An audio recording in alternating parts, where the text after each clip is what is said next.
Good morning. This is Ellen at Camden First United Methodist Church in good old Camden, Arkansas, on a nice muggy day in May. Before I get started today, I'm going to tell you a little story from my school teaching days. Now, I was an English teacher, and as such, as an English teacher, I had this tendency sometimes to just spout out some poetry. Didn't necessarily have anything to do with what we were doing. I had a student named Brandy who had an older sister, Shelley. Shelley was in my 12th grade English. Brandy was a sophomore. Relatively early in the year, so it was the first year I'd had the sophomores. Anyway, to get to the story, I walked to the door, I think, and put the absentees on, and then I was walking back in the classroom, and I just suddenly, randomly came out with this little piece of poetry. Let me see if I can remember it now. Oh, yes. When as in silk my Julia goes, then methinks how smoothly flows the liquefaction of her clothes. And so I said that, and I looked out at the class and grinned and said, well, what's that poem about? And Brandy hollers out, sex! Of course, her classmates were appalled. She had said that in class. She said that to an old English teacher. What could she be thinking? And as a matter of fact, one of them said that to her. Brandy, why would you say that? She said, well, my sister told me if it's a poem and you don't know what it's about, guess sex or death, because that's what most of them are about, and that didn't sound like death. So I say sex, to which the 45-year-old English teacher looked out and said, yes!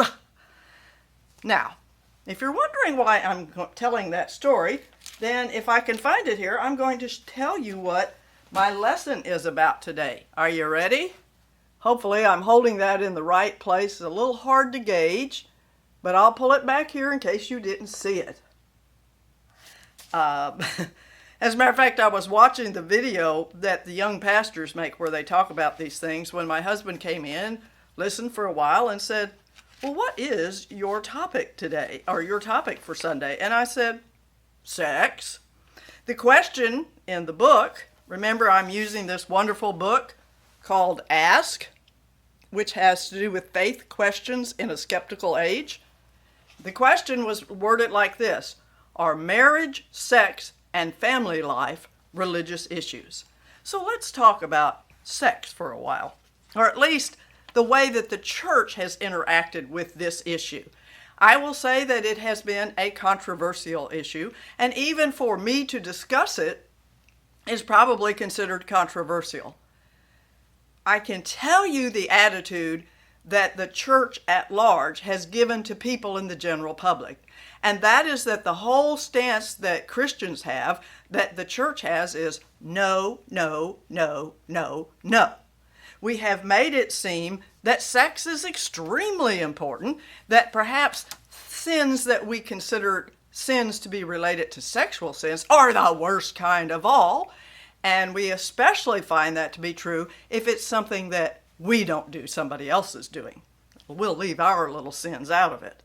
So that the public perception has become, I think, that religion exists simply to restrict sexuality. So churches, what have they done? To me, they've had one of two reactions. Many churches have moralized. Please don't misunderstand me. It's fine to have morals. We will find some scriptural passages that relate to morals that relate to sexual morality. But what has happened often is the church has been very restrictive. We have churches that's all that they care about, that's all that they preach about. Let me give you an example from, more than 20 years ago now, 20 years ago or so. Those of us old-timers and middle-aged people can certainly remember Katrina coming in and devastating the Southeast, especially Louisiana. And I can vividly remember several church people, evangelical pastors, television and radio personalities, who went on camera and said that the reason for this massive flooding that killed so many people in New Orleans, that devastated so many homes in New Orleans, was because of sexual sin. That is the impression that many churches give when they talk about, or when they don't. Let me back up.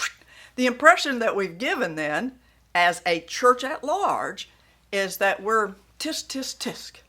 Now, not every church does that, but I think what happens in other churches is that we don't say anything at all.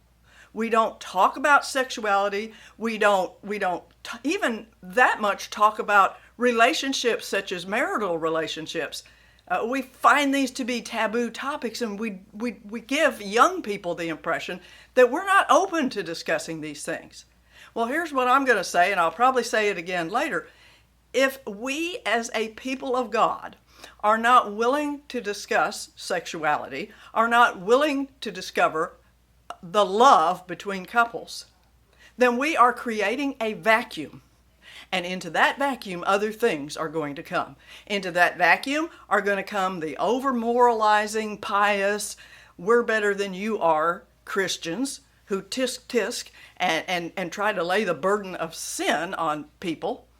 Or the vacuum of, or into that vacuum is going to come our culture with its norms, which, look, think about it. You can't listen to a song on the radio. You can't look at a television show or a movie. You can't open a magazine without getting flooded with all kinds of ideas about sexuality. And the world at large telling us, this is the kind of person you should be. This is the way that you should relate to other people. So the church needs to fill in the vacuum by being open to discussing these matters. And I hope that you are believing that, because if not, you've probably turned me off by now already.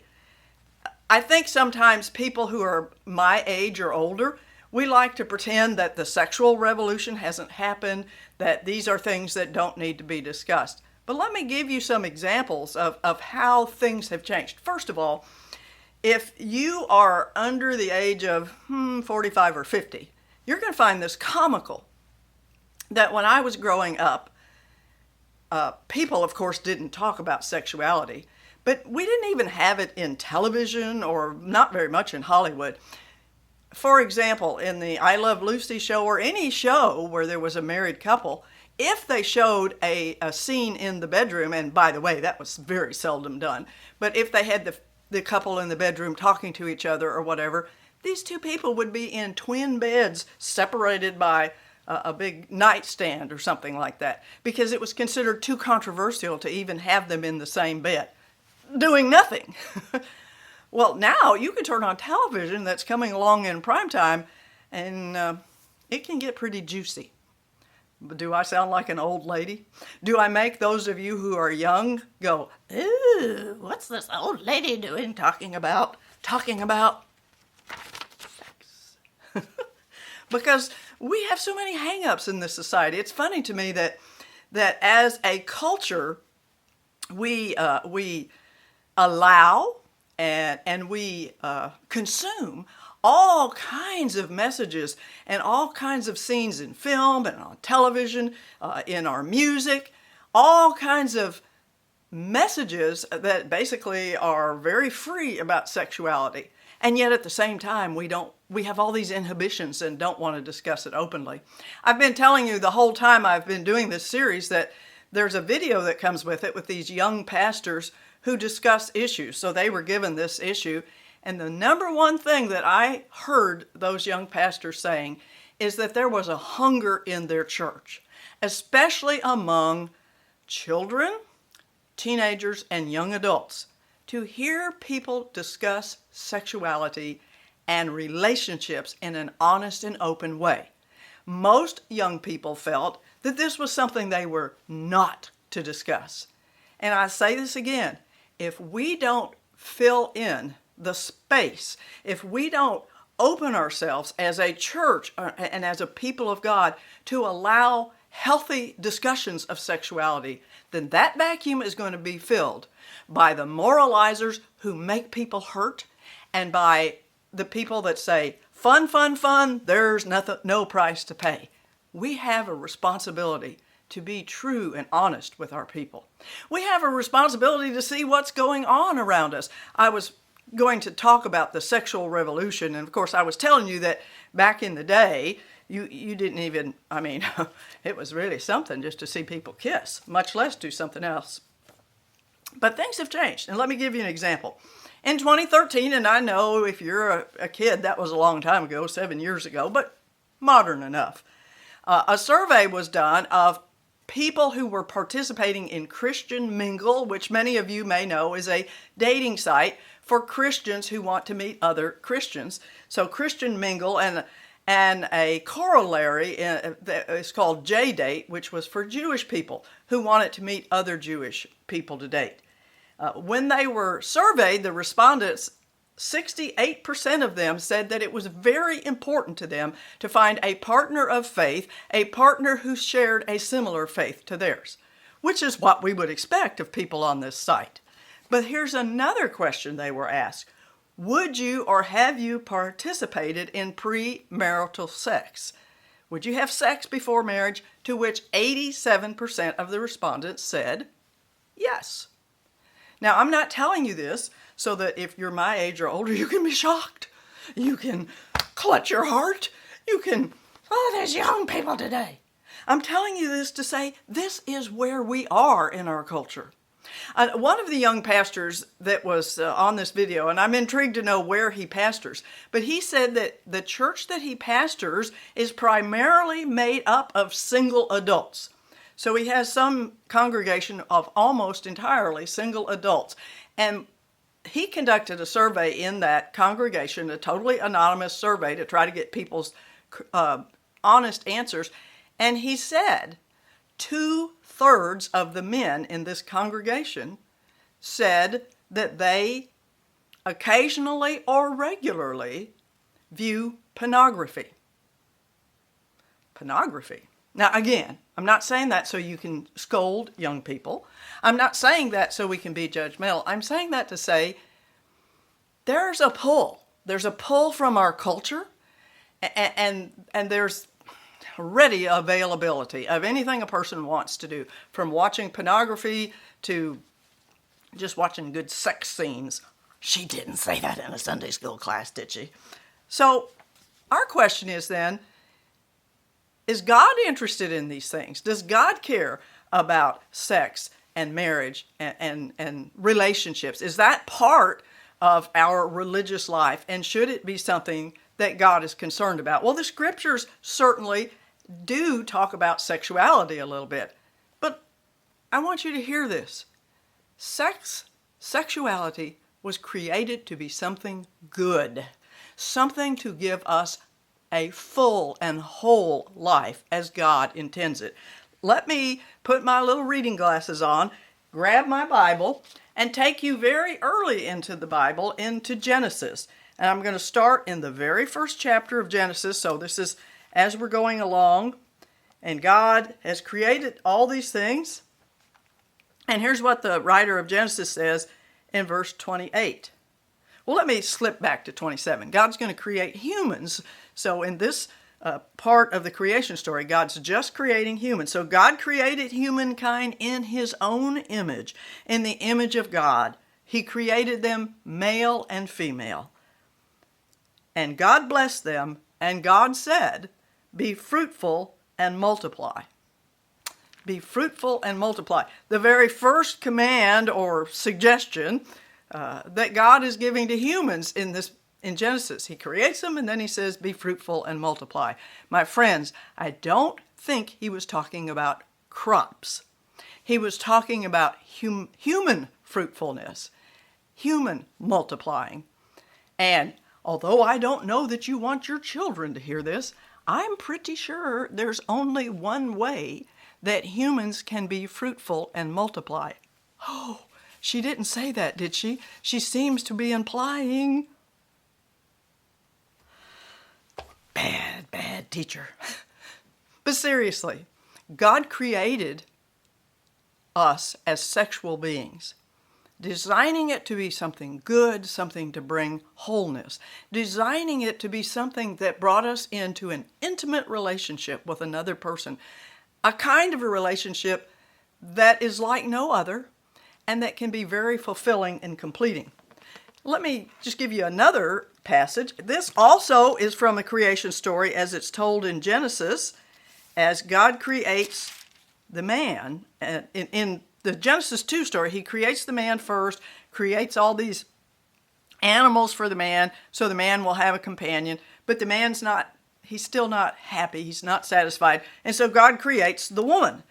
And so when he brings the woman to the man, this is Genesis 2:23, then the man said, "This at last is bone of my bones and flesh of my flesh. This one shall be called woman, for out of man this one was taken. Therefore a man leaves his father and mother and clings to his wife, and they become one flesh." So God ordained that very special relationship of a monogamous, loving couple. God intended for this to be something good, something that could bring us more fullness of life. But being humans, we found a way to make things become broken. We found a way to do things that were hurtful to others. Because let's be honest about it. With sexual sin, with our sexuality, I guess I should say, we humans have found multitudinous ways over the generations to hurt each other. We have found ways to dominate other people. We have found ways to subdue them. We have done some of the most profoundly awful things because of this gift that God intended for goodness. That's the reason that you're going to find some scriptures that proscribe behavior related to sexuality. If you want to read a whole chapter about that, read Leviticus chapter 18, which tells people essentially to restrain from such things as incest, things that break relationships and that cause pain, adultery, incest, things of that nature that cause brokenness and hurt and pain. And so it's there. Well, what does Jesus say about sexuality? The answer is at once almost nothing and everything. Okay, I know I'm being kind of circumspect because, after all, anybody that's willing to talk about should be willing to get a little more specific. So let me do that. Jesus doesn't spend a lot of time talking about sexuality. Well, as a matter of fact, he really doesn't talk about it. Only just this one thing. Let me read it to you again. Can you believe it, kids, if you're listening, young people, that somebody's going to stand up here and talk about sex and they're so old they have to put their glasses on in order to read? They're so old that they can't remember what they were going to say. They're so old that they have skin hanging down on their neck. So here comes a story that has nothing to do with our lesson. I can remember one time after I had become a librarian, I went to pick up an elementary class. And first graders, they're so wonderful because they just say whatever comes to mind. So this little first grader, they were lining up, and he reached up and grabbed hold of my skin, that loose hanging skin there. And he said, "Why old people have this old skin flopping down like this?" And I said, "It's so they can gross you out," which may be the whole reason that I had this Sunday school lesson this week. Because, multi-generational, sometimes we don't want to talk about things like that. In Matthew chapter 5, now to get back to my Sunday school lesson, here's one thing that Jesus says. "You have heard that it was said, 'You shall not commit adultery.' But I say to you that everyone who looks at a woman with lust has already committed adultery with her in her heart." So if Jesus did anything, he definitely wanted us to move towards purity. That's what he seems to be saying. That motive and that what's in our heart matters. That's about the only time he says anything proscriptive about sexuality. Instead, we can just look at what Jesus does. And there are stories in which Jesus shows grace. Let me give you two. One is with the woman at the well, the Samaritan woman at the well. Many of you know that story. But here comes this woman. She's coming at the hottest part of the day. She's coming at the time of day when none of the other women are coming to the well, because she is filled with shame. Jesus will say to her that she's had, I can't remember, was it 4 or 5 husbands, and that the man that she is currently living with is not her husband. Now, there could be reasons for that. A woman in that culture did not have a lot of control over what happened to her. So she might have been a bad girl, or she may have had no choice. But the fact of the matter is that society looked down on her as a loose woman. How did Jesus treat her? He asked her to give him a cup of water. He told her that he would give her living water. And he sent her out to proclaim the good news of the Messiah. That's grace.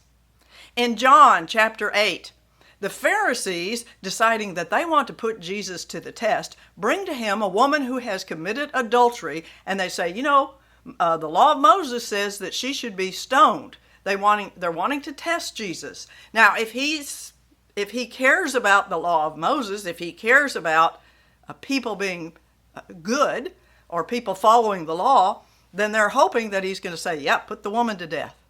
But Jesus' way is that of compassion. So for a while, he just writes in the sand. The question is raised a couple times. And finally and quietly, in my imagination, maybe without even looking up, Jesus said, let the person who is without sin cast the first stone. And of course, as you know, the people all slink away. Because what Jesus is getting to the heart of is, yes, sexual sin might not be good. Because it causes us brokenness. It hurts us. It pulls us away from our wholeness in God. But his way is to respond with grace, with openness, with love, so that when the woman is left alone, Jesus says to her, where are all your accusers? And she says, they're all gone. They've done nothing to me. And Jesus said, neither will I condemn you, but go and sin no more. Why does Jesus tell her to go and sin no more? Is it because he's like, I've given you your one chance and that's it, girl. You mess up again, that's all she wrote? I think it's more because Jesus knows that the sin in which she had been living, adultery, that is hurtful. It's hurtful to other people, but it's also hurtful to the person who is doing it. Jesus knows that when we take our sexuality and we use it for anything other than a whole monogamous relationship, it becomes hurtful to us. In this, shall I say, hookup culture, there's kind of this notion that you can just hook up with someone, have a good time, no consequences. Text, don't text, call, don't call, see each other again, don't see each other again. That can be fun.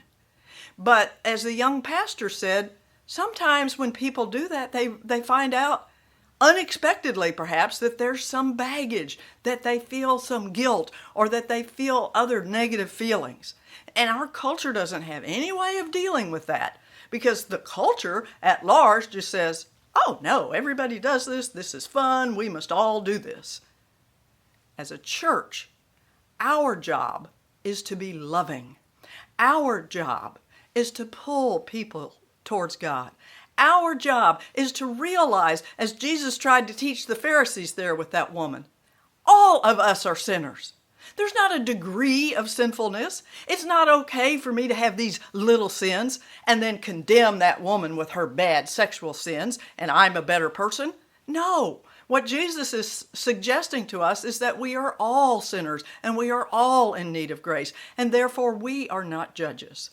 Let us treat people with the same love and the same grace that Jesus showed towards us. Jesus may have had high expectations of what we do with the gift of sexuality. Jesus had high expectations of what we do morally. But Jesus had even higher grace. So our job is to be open, to let people talk, to nurture and help young people, but most of all, to respond with the love and the grace that Jesus showed to each one of us. May God bless you all on this Memorial Day holiday, and may you know the love and wholeness that God intended for you. In His holy name, I lift you up and pray for you. Amen. Bye-bye now.